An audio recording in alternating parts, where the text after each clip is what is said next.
Sanskriti University for excellence in life. BTech Agri BSc lateral entry.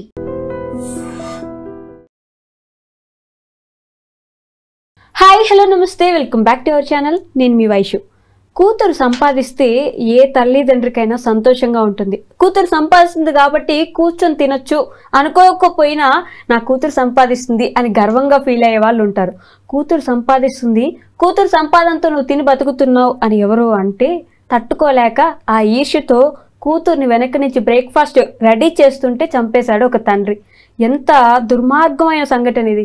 అసలు మరి తండ్రి కూతురు అంటే ఎంత ఇదిగా చూసుకుంటాం మనం. ఆ తండ్రి ఎందుకు అలా చేశాడు, ఇప్పుడు ఆ సిచ్యువేషన్ మనం అసలు ఎలా చూసుకోవచ్చు, ఈ విషయం గురించి మాట్లాడడానికి నాతో పాటు సోషల్ యాక్టివిస్ట్ కృష్ణకుమారి గారు ఉన్నారు. మేడంతో మాట్లాడదాం. Hello ma'am. హలో, నమస్తే.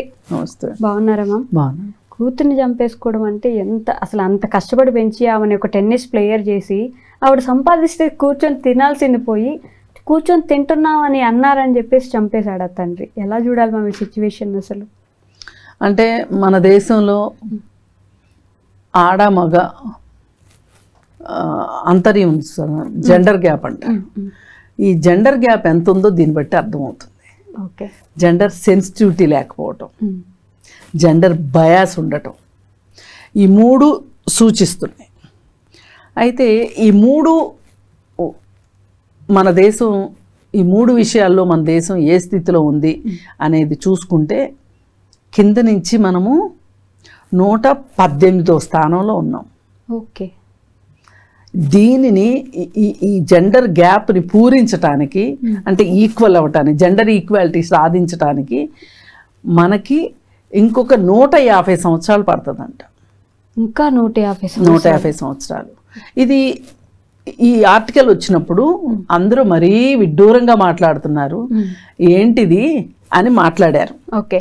150 సంవత్సరాలు పట్టడం ఏంటి, ఇలా ఎలా మాట్లాడతారు, కొంతమంది భారతదేశం మీద కోపంతోనో ఈర్ష్యతోనో ఇలా మాట్లాడుతున్నారు. కానీ అలాంటిది ఏమీ లేదు, ఆల్రెడీ ఈక్వల్ గానే ఉన్నాం, చాలా ఈక్వల్ గా ఉన్నాం మనము. అసలు పైగా రేపో మాపో 33% రిజర్వేషన్ కూడా తీసుకొచ్చుకుంటాం మనము. అసలు మన వాళ్ళు ఎంత చదువుకుంటున్నారు, ఎక్కడ చూసినా ఆడవాళ్లే, మెట్రో స్టేషన్లో చూసిన ఆడవాళ్లే, ఎయిర్పోర్ట్లో చూసిన ఆడవాళ్లే, రైల్వే స్టేషన్లో చూసిన ఆడవాళ్లే. ఎంత ప్రగతి మనం సాధిస్తే వీళ్ళేంటి ఇలా కావాలని చేస్తున్నారు. ఇది కేవలం పాశ్చాత్య దేశాల కుట్ర అని కొట్టిపారేస్తున్నాం మనం. ఓకే. దేన్ని ఒప్పుకోవడానికి కానీ ఒప్పుకోకముందు కనీసం ఆలోచించడానికి కూడా మనం ఇష్టపడట్లా. ఇప్పుడు అసలు మీరు జెండర్ గ్యాప్ అంటున్నారు కదా, అసలు ఈ జెండర్ గ్యాప్ని దేనితో మెజర్ చేస్తారు అని అడిగితే గనక మన దేశంలో పుట్టక ముందే లింగ వివక్ష స్టార్ట్ అవుతుంది. అవును. ఏంటి, అమ్మాయి అయితే పుట్టనివ్వద్దు, అబ్బాయిలే పుట్టాలి అని. దీనికి ఈరోజు వచ్చింది న్యూస్. భువనగిరిలో, ఎంత దూరం అండి భువనగిరి, ఇక్కడి నుంచి తిప్పి కొడితే 100 కిలోమీటర్లు లేదు.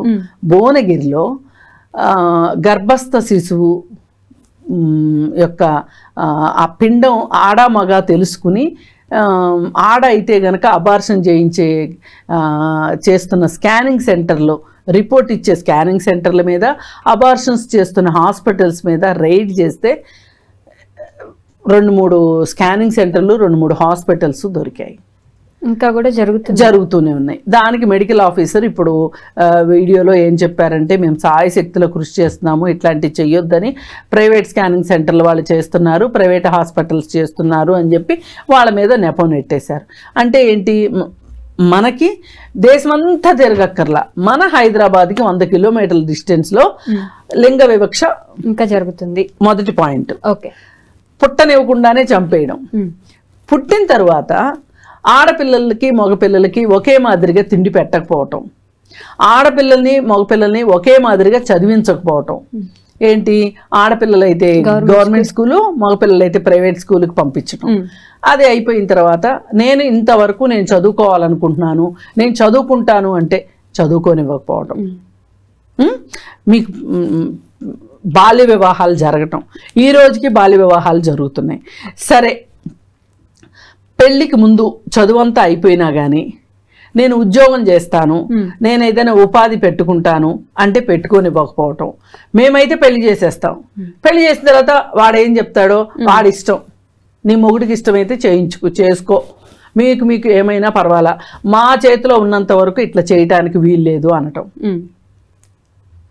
మీ బాధ్యత వదిలించుకుంటా, నీ తర్వాత నీ ఇష్టం.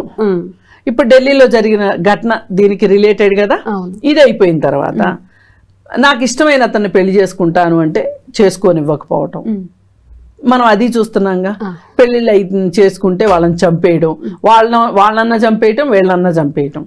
ఇది అయిపోయిన తర్వాత నేను ఇప్పుడు పిల్లల్ని కనాలా వద్దా అని ఒక మహిళకి హక్కు ఉంది. డెసిషన్ తీసుకునే హక్కు మహిళకు ఉంది. కానీ ఒక్క 6 నెలలు అయిందంటే చాలు గర్భిణీ రాలేదు అంటే ఏంటి విశేషం? ఏంటి ఇంకా ఏం విశేషం లేదా? పెళ్లికి ముందేమో పెళ్ళెప్పుడు, పెళ్ళి అయిన తర్వాత పిల్లలెప్పుడు.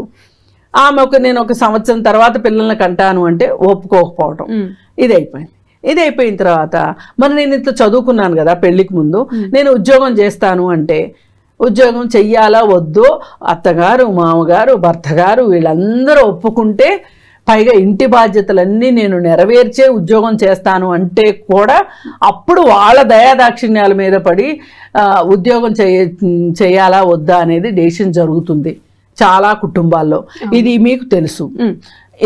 ఇది అయిపోయిన తర్వాత అసలు ఆస్తి హక్కు ఆడపిల్లలకి ఎంత ఉంది? చట్టాల్లో ఆస్తి హక్కు ఉంది, కానీ రియల్గా ఆస్తి హక్కు లేదు. ఇది అయిపోయిన తర్వాత మరి ఆడపిల్లని కనాలా మగపిల్లల్ని కనాలా అనేది తల్లికి కూడా హక్కు ఉంటుంది. నాకు అమ్మాయి అయితే ఏంటి, అబ్బాయి అయితే ఏంటి, నాకు కావాల్సింది మాతృత్వం అంటే ఒప్పుకుంటున్నారా? ఒప్పుకోవట్లే. మళ్ళీ రిపీట్ అవుతుంది సెకండ్ జనరేషన్లో కూడా. ఇంకా అది అయిపోయిన తర్వాత ఒకవేళ వ్యాపారస్తుల కుటుంబం అనుకోండి, వ్యాపారం చేయాలా వద్దా?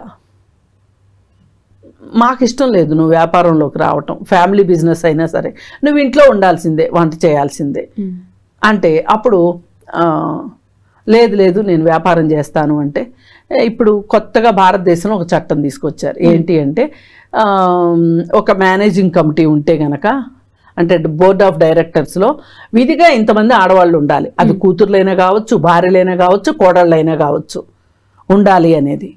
ఇక వీళ్ళు ఏంటంటే ఉండాలి అని రూల్ పెట్టారు కాబట్టి పేపర్ల మీదే ఉంటారు వాళ్ళు. వాళ్ళు ఎప్పుడు బోర్డ్ ఆఫ్ డైరెక్టర్స్ మీటింగ్కి రావటం కానీ ఏమీ ఉండదు, జస్ట్ పేపర్ మీద ఉంటుంది.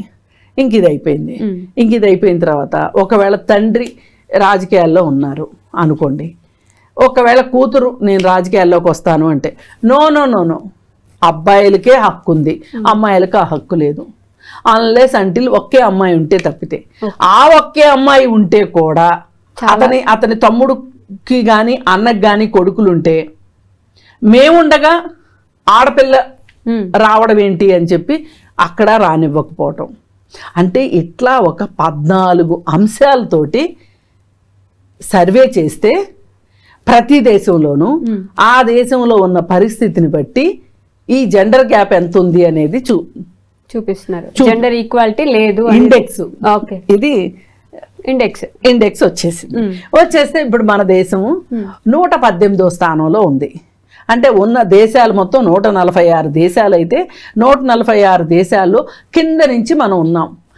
మొదటి నుంచి లేము, 1, 2, 3, 4 అటు నుంచి లేము, కింద నుంచి ఉన్నాము. అంటే కింద నుంచి దగ్గరలోనే ఉన్నాం. ఇది పరిస్థితి.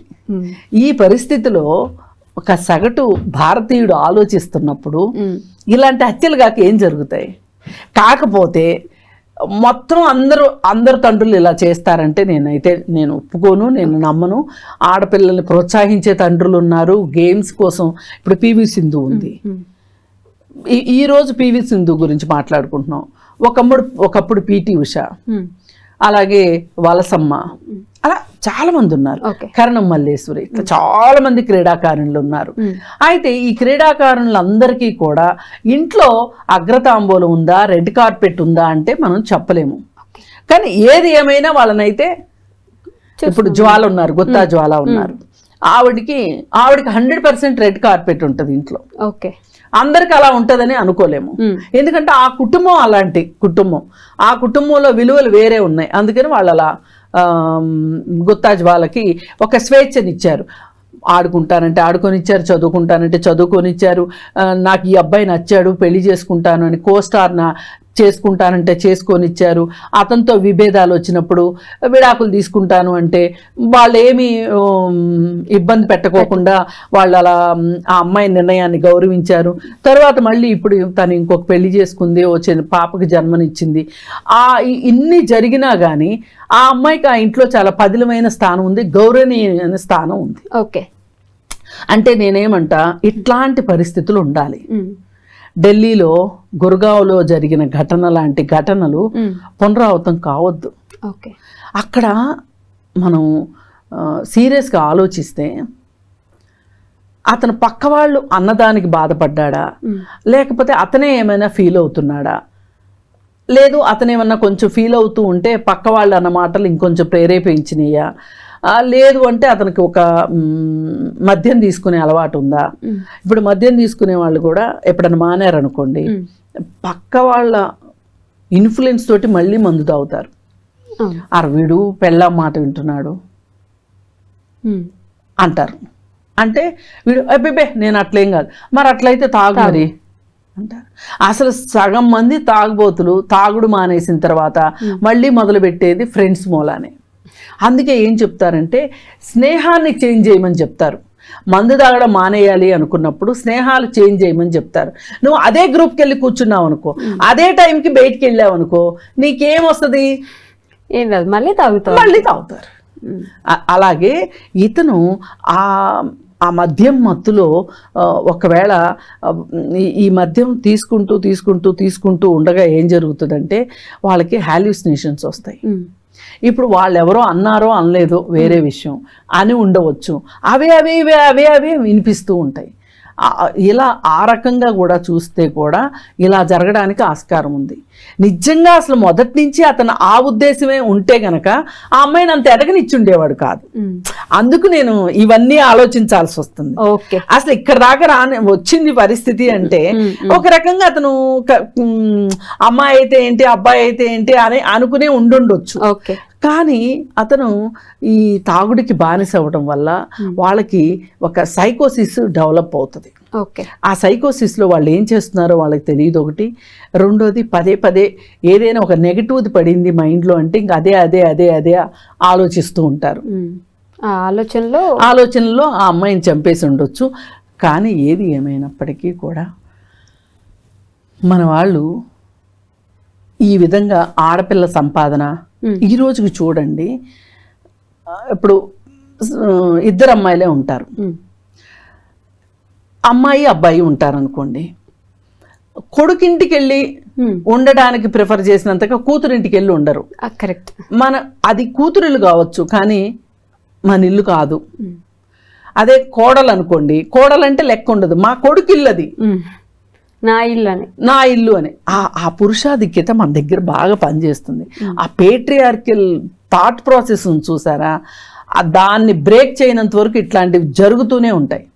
అమ్మాయి అయితే ఏంటి అబ్బాయి అయితే ఏంటి, మనం అమ్మాయిని తెలిసి కన్నామా అబ్బాయిని తెలిసి కన్నాము, పెంచాము, చదివించాము, వాళ్ళు ఒక వృత్తిలో స్థిరపడేదాకా మనం కష్టపడ్డాము. అలాంటప్పుడు మన బాధ్యత మనం నిర్వర్తించినప్పుడు వాళ్ళు పెద్దవాళ్ళు అయిన తర్వాత వాళ్ళ బాధ్యత కూడా నిర్వర్తించాల్సిన బాధ్యత వాళ్ళ మీద ఉంటుంది కదా.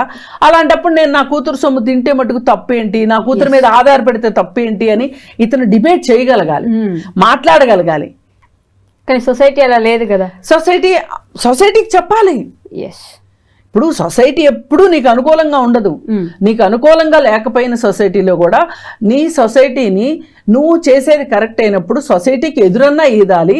లేదు నీకు చెప్పగలిగే కెపాసిటీ ఉంటే చెప్పనన్నా చెప్పాలి. తింటాను తప్పేంటి, ఎస్ నా కూతురుదే కదా నేను తినింది, నా కూతురు ఏమైనా దొంగతనం చేసుకొచ్చి పెడుతుందా, ఏం చేస్తుందో, నా కూతురు కష్టపడుతుంది, నా కూతురు ఇప్పుడు ఎలా కష్టపడగలుగుతుంది, నేను ఎంత కష్టపడి నా కూతుర్ని పెంచాను, నాకు ఆ హక్కు ఉంది అని చెప్పగలగాలి. అంటే ఇంత క్లారిటీ అతనికి ఎందుకు లేదు అంటే, చదివించేటప్పుడు ఉన్న క్లారిటీ ఇప్పుడు ఎందుకు లేదు అంటే, మేబీ అతను సరి అయిన సౌండ్ మైండ్లో లేడనే అనుకోవాలి. ఓకే, ఇప్పుడు మనం సొసైటీలో మనము 118వ స్థానంలో ఉన్నంత మాత్రాన సొసైటీ మొత్తం అలా ఉంది అంటానికి లేదు. ఎంతమంది ఆడపిల్లల్ని చదువుకి కానీ దేనికైనా వృత్తులకు కానీ సహకరించే వాళ్ళు ఎంతమంది లేరు? ముందంజలో ఉంటే బాగుండు అనుకునే వాళ్ళు ఉన్నారు. ఇవాళ అలా అనుకున్న బట్టే బోలెడు మంది మహిళా సైంటిస్టులు ఉన్నారు, మహిళా లెక్చరర్లు ఉన్నారు, మహిళా బ్యాంకుల్లో ఉన్నారు, పనిచేస్తున్నారు. ఇప్పుడు సాఫ్ట్వేర్ కంపెనీల్లో మహిళలు ఉన్నారు, పనిచేస్తున్నారు, చెయ్యట్లేదని కాదు. కానీ ఆ ఇంట్లోకి వెళ్ళేసరికి మళ్ళీ ఎంతో కొంత పురుషాధిక్య భావజాలం ఉంటుంది. అది కూడా మారటానికి ఇంకా కొంచెం టైం పడుతుంది. మనం అంటే ఆ మార్పు కోసం మనం కంటిన్యూస్గా మనం ప్రయత్నం చేస్తూ ఉండాల్సిందే. ఇది ఆగే ప్రాసెస్, ఆగకూడదు. ఒకళ్ళ జీవితం మారినంత మాత్రం చుట్టూ అందరి జీవితాలు అలాగే ఉన్నాయి అనుకోవటానికి వీల్లేదు. ఇది మన సినిమాల వల్ల కావచ్చు, సోషల్ మీడియా వల్ల కావచ్చు, లేదు అనుకుంటే మన చదువుల వల్ల కావచ్చు, వీటి వల్ల జెండర్ రోల్ మారుతుంది. ఈ జెండర్ రోల్ మారిన దానికి మార్చడానికి మన వంతు కృషి మనం చెయ్యాలి, చేద్దాం, ఖచ్చితంగా చెయ్యాలి. ఇప్పుడు మీడియా కూడా చెయ్యాల్సింది, సినిమాలు చేయాల్సింది. జెండర్ రోల్ ప్లే మారినప్పుడు దాన్ని మనం యాక్సెప్ట్ చెయ్యాలి, దాన్ని గౌరవించాలి, అన్నిటికన్నా ముందు గుర్తించాలి. Okay okay ma'am, done. Thank you. నిజంగా ప్రస్తుతం ఉన్నటువంటి సమాజం దేనికి ప్రయారిటీ ఇస్తుంది? ఆర్థిక సంబంధాల చుట్టూ మాత్రమే తిరుగుతుంది. మళ్ళీ ఎన్నికలంగానే చాలా విరక్తి కలుగుతున్నాం. మంచి అనిపిస్తుంది కదా, లేడీస్ కూడా ఛాలెంజింగ్ జాబ్స్ చేసినప్పుడు చాలా బాగుంటది. ట్రాఫిక్ అసిస్టెంట్స్ గా నియమించిన ట్రాన్స్జెండర్స్ అందరితో సాల్యూట్ చేయించుకుంటున్నారు. ఫుడ్ డెలివరీ ఇవ్వటానికి వెళ్ళినటువంటి డెలివరీ బాయ్ అనిల్ పై కళ్ళ ముందు